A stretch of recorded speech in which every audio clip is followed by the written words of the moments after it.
तो क्या आप भी 10 पास हैं और इतने समय से आप भी कोई ऐसा गवर्नमेंट जॉब ढूँढ रहे हैं जिसका अच्छा खासा सैलरी हो, किसी तरीके का कोई प्रॉब्लम ना हो, एक सेटल्ड जॉब हो। अगर आप भी ऐसा ढूँढ रहे थे तो फाइनली एक ऐसा जॉब आ चुका है। आज की इस वीडियो में हम लोग उसी के बारे में बिल्कुल डिटेल में बात करने वाले हैं। 1000 से ज़्यादा पदों पर सीधी भर्ती वैकेंसी निकली हुई है और फिलहाल इस रिक्वायरमेंट की सबसे बड़ी ख़ास बात ये है कि इसमें कोई बड़ा एग्ज़ाम नहीं होता है।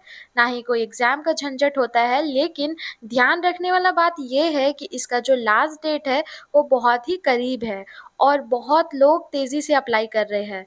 तो आज के इस वीडियो में हम आपको यही बताने वाले हैं कि इसका बिल्कुल स्टेप बाय स्टेप क्या सिलेक्शन प्रोसेस है, किस तरीके का इसका क्राइटेरिया है, कैसे इसमें आपको सेलेक्ट होना है, सारी चीज़ों के बारे हम लोग इसी वीडियो में आपसे शेयर करने वाले हैं।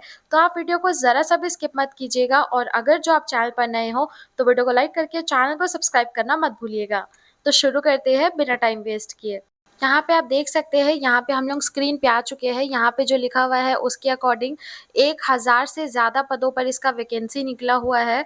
अगर हम लोग इसके एप्लीकेशन मोड की बात करें तो इसमें आपको ऑब्वियसली ऑनलाइन अप्लाई करना है और इसमें हर कोई अप्लाई कर सकता है, फिर चाहे आप मेल हो, फीमेल हो, हर कोई इसमें अप्लाई कर सकता है, ठीक है। माइनिंग का और साथ ही साथ असिस्टेंट फोरमैन का भी पोस्ट है। यहाँ पे 2-3 तरीके का पोस्ट निकला है। जिस तरीके का आपका परसेंटेज होगा उसी तरीके का आपको पोस्ट मिलेगा। और अब यहाँ पे देखिए, यहाँ पे लिखा हुआ है कि इसका मिनिमम एज जो है वो आपका 18 साल होना चाहिए, यानी कि 18 से लेके 30 साल तक के बीच में जितने भी है वो सभी अप्लाई कर सकते हैं, ठीक है। फिर चाहे आप मेल हो, फीमेल हो, मैटर नहीं करता है। फिर चाहे आप एससी, एसटी, ओबीसी किसी भी कास्ट से बिलोंग करते हो, लेकिन अगर आप 18 से 30 साल तक के बीच में हो तो फिर आप इसमें आराम से अप्लाई कर सकते हैं। अगर हम लोग बात करें कि इसमें कितना चार्जेस लगता है फॉर्म भरते समय, तो अगर आप जनरल कास्ट से बिलोंग करते हैं और ओबीसी कास्ट से बिलोंग करते हैं तो आपका 1185 रुपया लगेगा यहाँ पे, यानी कि 1185 रुपीज़ यहाँ पे आपका लगेगा। लेकिन अगर आप एससी, एसटी या पीडब्ल्यूडी कास्ट से बिलोंग करते हो तो आपका किसी भी तरीके का कोई भी चार्जेस नहीं लगेगा। अगर हम लोग इसके पेमेंट मोड की बात करें तो ऑब्वियसली इसका पेमेंट मोड जो है वो ऑनलाइन है। आप ऑनलाइन ही इसका पेमेंट करेंगे, ठीक है। और अगर हम लोग इसके सैलरी स्ट्रक्चर की बात करें तो ऑब्वियसली आपका 47,000 से ज़्यादा सैलरी इसमें आपका चांसेस है कि मिल सकता है। लेकिन ये सब सैलरी पोस्ट वाइज़ डिसाइड होगा। मतलब आपको जैसा पोस्ट मिलेगा उसी के अकॉर्डिंग आपका सैलरी भी डिसाइड होगा।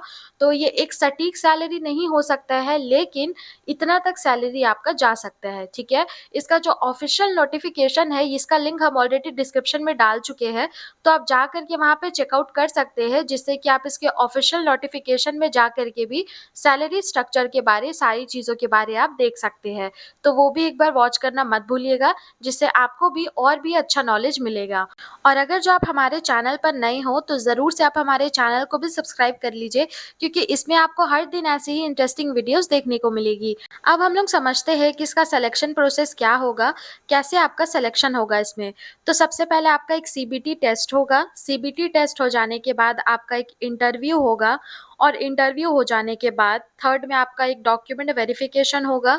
डॉक्यूमेंट वेरिफिकेशन हो जाने के बाद आपको ट्रेनिंग के लिए बुलाया जाएगा।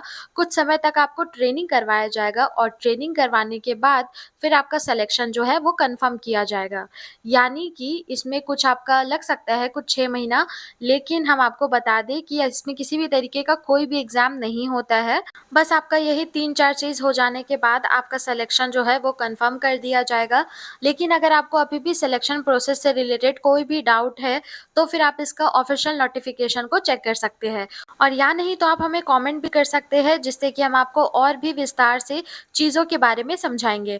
तो अगर आपको किसी भी तरीके का डाउट होगा तो फिर आप हमें कमेंट करना मत भूलिएगा। आगे हम लोग समझते हैं इसके बारे में और भी डिटेल में।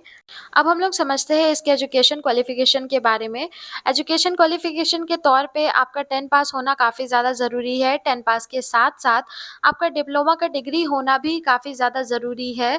अगर आपका डिप्लोमा का डिग्री होगा तो उससे आपको और भी अच्छा पोस्ट में रखा जाएगा और आपका सैलरी जो होगा वो काफ़ी ज़्यादा अच्छा होगा। सो दैट्स व्हाई अगर आप डिप्लोमा किए हुए हो और अगर आप 10 पास किए हुए हो, तो आप आराम से इसमें अप्लाई कर सकते हैं, किसी तरीके का कोई भी दिक्कत नहीं होगा आपको एंड आपका इसमें अच्छा खासा सैलरी भी होगा। मोर डिटेल्स के लिए आप इसके ऑफ़िशियल नोटिफ़िकेशन को भी चेक कर सकते हैं, जिसका लिंक डिस्क्रिप्शन में दिया हुआ है। ठीक है? अब हम लोग समझते हैं कि इसमें आपका कौन-कौन सा इम्पोर्टेंट डॉक्यूमेंट्स लगने वाला है। बेसिकली इम्पोर्टेंट डॉक्यूमेंट्स के तौर पे आपका एक पासपोर्ट साइज़ फ़ोटोग्राफ लगेगा, पासपोर्ट साइज़ फ़ोटोग्राफ के साथ-साथ एक सिग्नेचर भी लगेगा, एक आधार कार्ड लगेगा, एक एजुकेशन सर्टिफ़िकेट लगेगा, एक कास्ट सर्टिफ़िकेट लगेगा और एक एज प्रूफ सर्टिफ़िकेट भी लगेगा। ठीक है?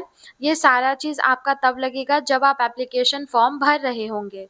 और एक बात का ख़्याल रखिएगा, जब आप एप्लीकेशन फ़ॉर्म भर रहे हैं, इस समय जितना भी डॉक्यूमेंट्स आप यहाँ पे लगा रहे हैं, जो भी डॉक्यूमेंट्स को आप फुलफ़िल कर रहे हैं, वो सारे डॉक्यूमेंट्स को भी आप उस समय लेकर के जाइएगा, जब आपका वाक़ई में एक्चुअल में जब आपका डॉक्यूमेंट वेरिफ़िकेशन होगा, तब आप ये सारा डॉक्यूमेंट्स को भी लेकर के जाइएगा। इसमें से कोई भी डॉक्यूमेंट्स मिस नहीं होना चाहिए। अब हम लोग इसके इम्पोर्टेंट डेट्स के बारे में समझने वाले हैं। तो अगर हम लोग इसके इम्पोर्टेंट डेट्स की बात करें तो ये फॉर्म जो है वो 15 अप्रैल को ओपन होगा। 15 अप्रैल से लेके 14 मई तक के आपके पास समय होगा। 14 मई तक आप इसको अप्लाई कर सकते हैं और 14 मई के बाद आप इसको अप्लाई नहीं कर पाएँगे, क्योंकि ये उसके बाद फिर क्लोज़ हो जाएगा, ठीक है? तो बहुत ही कम समय है, काफ़ी लोग इसमें फॉर्म भी अप्लाई करेंगे, क्योंकि इसमें जो सीट्स है वो काफ़ी ज़्यादा कम है, लेकिन सीट्स कम होने के बावजूद इसका जो क्वालिफ़िकेशन है वो काफ़ी ज़्यादा कम है सभी के अकॉर्डिंग। तो ऑब्वियसली इसमें काफ़ी ज़्यादा लोग भी अप्लाई करने वाले हैं, तो अगर आप भी इसके लिए एलिजिबल हो, तो ज़रूर से आप भी इसमें अप्लाई करो और साथ ही साथ अपने दोस्तों को भी बोलो कि वो भी अप्लाई करें। फिलहाल इस वीडियो को हम क्लोज़ करते हैं, कल हम फिर आएँगे ऐसी इंटरेस्टिंग अपडेट्स लेके। अगर आपको इसके बारे में और भी डिटेल में जानना है, तो आप हमारे डिस्क्रिप्शन में दिए हुए लिंक पर क्लिक करके बिल्कुल डिटेल में जान सकते हैं। लेकिन फिर भी अगर आपको किसी भी चीज़ के बारे समझना है, तो फिर आप हमें भी कमेंट कर सकते हैं, जिसमें कि हम आपको और भी डिटेल में फिर चीज़ों के बारे समझाएँगे। तो आप कमेंट करना मत भूलिएगा अगर आपको किसी भी तरीके का डाउट हुआ तो। फिलहाल इस वीडियो को हम क्लोज़ करते हैं, कल हम फिर आएँगे ऐसी इंटरेस्टिंग अपडेट्स लेके, तब तक के लिए जय हिंद।